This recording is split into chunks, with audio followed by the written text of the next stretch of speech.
Hey, so I was actually contemplating this vlog like all morning and then didn't do it. So now I'm doing it in the afternoon when I'm more tired. But basically what I was thinking about this morning is this mental obstacle, hindrance of time travel that we all do. We all do it.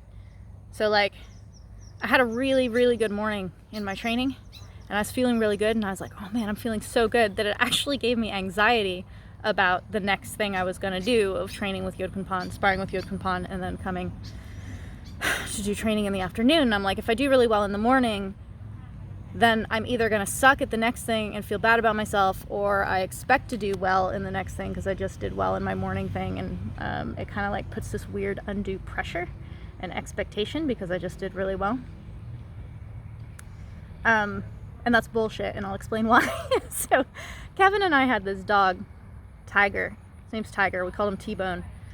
He was like a burly Australian cattle dog. He was just like a burly dog. And he had this thing where like he saw a cat under a car outside once. And then he looked for that cat under the car every single time we passed it for the remainder of his life. Like, the number of times the cat was actually under the car was like one time. The number of times he looked for it was like a gazillion. And the reason this ties into it is you're like, well, dogs are dumb. They're animals. They saw a cat once and now have this like superstition that the cat is always there, so he's gonna look for the cat forever. Guess who also does it?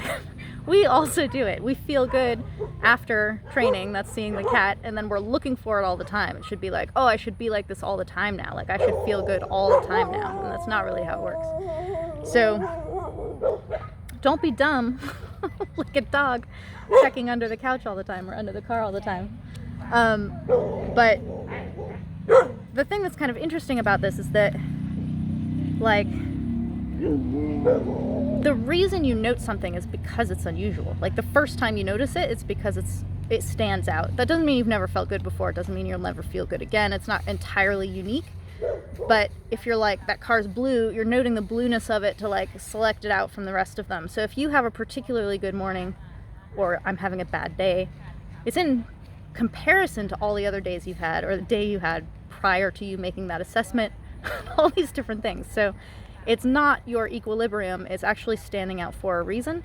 So that's my like, hey puppy, that's my mental training vlog for today. My like, don't create expectations for yourself out of time travel of how you should feel later or how you felt before. Just have a good morning and let it be a good morning. That doesn't mean it's going to be a good afternoon or even a good late morning.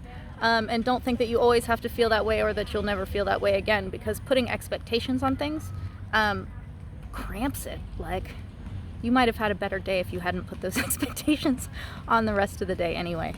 So that's what I've been thinking about. Sylvia out.